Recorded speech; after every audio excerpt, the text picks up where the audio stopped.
Hello दोस्तों अगर आप इस वीडियो में आए हो तो इसका मतलब ये है कि आप कुछ बनना चाहते हो, कुछ करना चाहते हो, अपने लाइफ में कुछ अचीव करना चाहते हो। आपका भी कोई एक सपना है, कोई लक्ष्य है जिसे आप अचीव करना चाहते हो, तो ये वीडियो आपके लिए बहुत ही खास होने वाली है। तो इस वीडियो को पूरे लास्ट तक देख लेना, क्योंकि बीच में अगर स्किप कर दिए तो बहुत सारी चीज़ें आप मिस कर देंगे। तो इस वीडियो को पूरा देखें। तो चलिए शुरुआत करते हैं।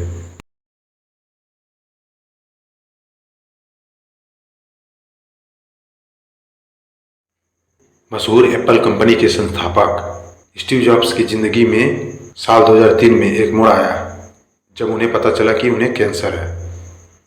किसी भी सामान्य इंसान की तरह उन्होंने भी कभी नहीं सोचा था कि मौत इतनी जल्दी आ जाएगी, लेकिन उन्होंने हकीकत को स्वीकारा।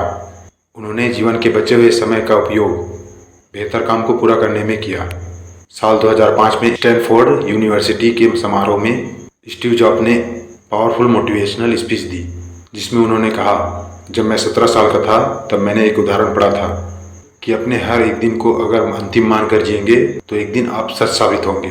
इस कोट्स ने मेरे मन पर बहुत बड़ा असर किया और उस दिन से पिछले 33 सालों से मैं हर रोज़ सुबह आने में खुद को देखकर पूछता हूँ कि अगर आज मेरा ज़िंदगी का आखिरी दिन है तो मैं आज जो करने जा रहा हूँ क्या वही करूँगा। अगर कई दिनों तक इस सवाल का जवाब नहीं मिलता तो मुझे समझ में आ जाता है कि ऐसी कोई बात ज़रूर है जिसमें मुझे चेंज लाने की ज़रूरत है। कुछ ही दिनों में मेरे मौत होने की बात ने मुझे ज़िंदगी की कई ज़रूरी निर्णय लेने में मदद की। अगर आपका समय सीमित है तो उसे और किसी के जीवन की तरह जीने में बर्बाद न करें। शायद इसी की समझ की बदौलत आईफोन, आईपैड, मैकबुक और एप्पल टीवी जैसी 21वीं सदी के खास आविष्कारों का जन्म हुआ। कई लोगों का एक सामान्य सा अनुभव ऐसा रहता है कि जब तक डेडलाइन नज़दीक नहीं आती, काम के प्रति गंभीरता, एकाग्रता और कार्यक्षमता को इजाफा होने जाता है। जो करना है उस पर फोकस हो जाता है और जो चीज़ नहीं करना है उस चीज़ की ज़रूरत नहीं है, उसमें समय बर्बाद नहीं होता। हमारी अपनी आजकल की बिजी लाइफ कभी कभी ऐसा झटका दे जाती है कि यह रहस्य सीधा दिल में उतर जाता है। 15 जनवरी 2009 को यूएस ओवरवेज की फ्लाइट नंबर 1549 न्यूयॉर्क सिटी से लगवार्डिया एयरपोर्ट से रवाना हुई। उड़ान भरने के तुरंत बाद ही पंछियों से उसकी टक्कर हो गई।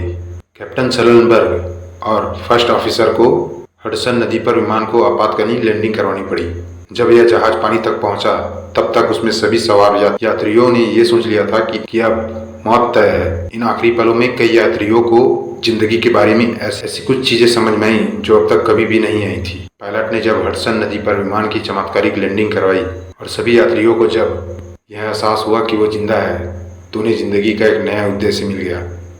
इसी विमान के एडी सीट पर बैठे थे बिजनेसमैन रिक एलियास। उन्होंने विमान को जब नदी के नजदीक आते देखा तब अपनी जिंदगी के बारे में 3 जरूरी चीजें सीखी। पहला, अब मैं जिंदगी में कुछ भी भविष्य पर नहीं छोड़ना चाहता। इस उद्देश्य ने मेरी जिंदगी बदल दी। दूसरा, मैं अपनी पत्नी और मेरे दोस्त और लोगों के साथ मेरे रिश्ते के बारे में सोचता रहा। इन संबंधों के बारे में सोचने के बाद मैंने अपनी जिंदगी की नकारात्मक ऊर्जा को दूर करने का निर्णय लिया। मुझे इसमें संपूर्ण सफलता तो नहीं मिली, लेकिन पहले से बहुत ज़्यादा सुधार हुआ। पिछले 2 सालों में मेरी पत्नी के साथ एक बार भी लड़ाई नहीं हुई और इस वजह से मैं काफ़ी खुश महसूस कर रहा हूँ। मैं सही हूँ यह बताने का प्रयास करने के बजाय मैं अब खुश रहना पसंद करता हूँ। अपनी ज़िंदगी में मैं एक अच्छा पिता बन सकूँ, यह बात सबसे ज़्यादा महत्वपूर्ण है। इस घटना के बाद इलियास को एक नया जीवन मिला था। खुद से हुए इस सवाल जवाब के बाद उनकी समझ में जो बढ़ोतरी हुई उसकी वजह से वो ज़्यादा अर्थपूर्ण जीवन जीने लगे।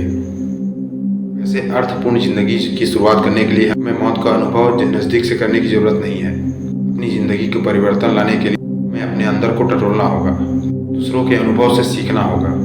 इसी बात को समझाते हुए भगवान स्वामीनारायण ने अपने उपदेश ग्रंथ वचनामृत में कहते हैं कि हम अक्सर इस सोच विचार में, इस खोज में रहते हैं, इस देह को त्याग कर मर जाना है।